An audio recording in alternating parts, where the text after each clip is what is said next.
Hi, my name's Caitlin, and I'm excited to join my co-presenter Rowan in sharing about the creation of infant feeding resources for trans, two-spirit, and non-binary, or TTNB families. These resources were developed with Transcare BC and funded by Health Canada's Sexual and Reproductive Health Grant. When creating these resources, our first priority was to ensure they were inclusive for all families and all feeding options. We do not prioritize one way to feed infants over another and aim to support everyone in making the feeding decision that best aligns with each family's values and priorities. Recognizing the limited resources that were available for TTNB families, we sought to fill this gap, addressing the needs identified through conversations with subject matter experts and families, as well as literature reviews.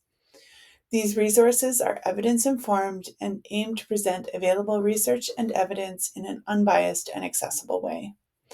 We use body feeding as an inclusive term for feeding an infant human milk from the body. We chose body feeding because it aligns with our writing style, allows us to avoid additive language, and was being used by others in the infant feeding community.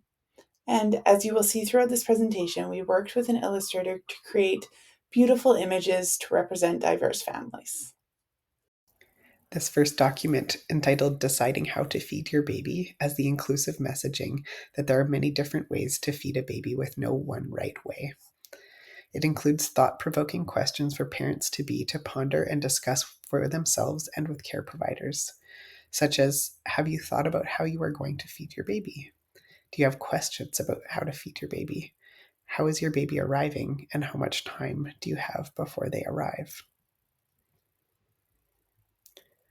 What is important to you about feeding your baby? For instance, is it important to you that your baby receives human milk, or that more than one person can body feed or feed from a bottle? What stories have you been told in your family and community about feeding babies? How has this impacted how you think about infant feeding?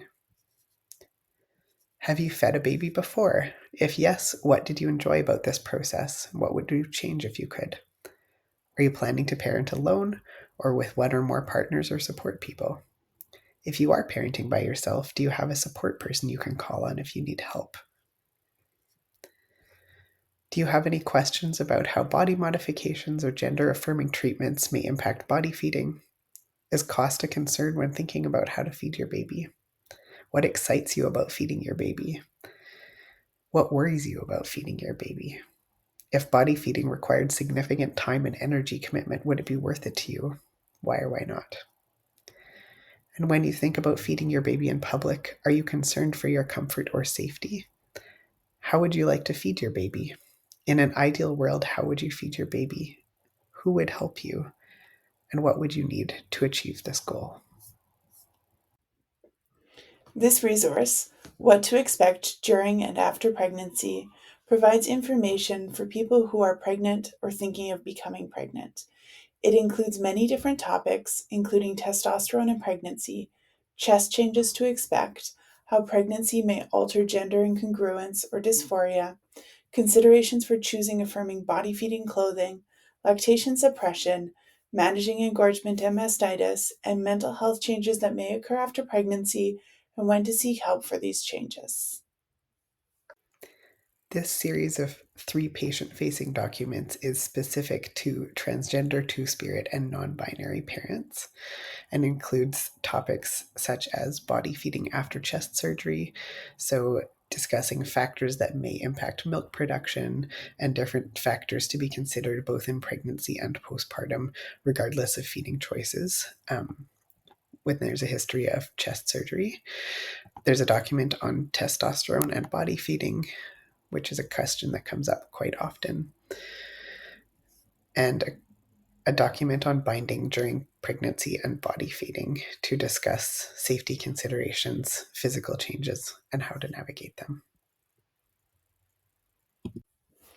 This resource on co-feeding discusses how to share body feeding between two or more people.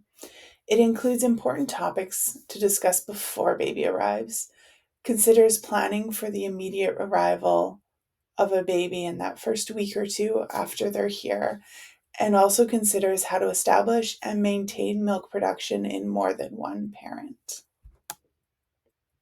This series of documents is applicable to parents of all gender identities.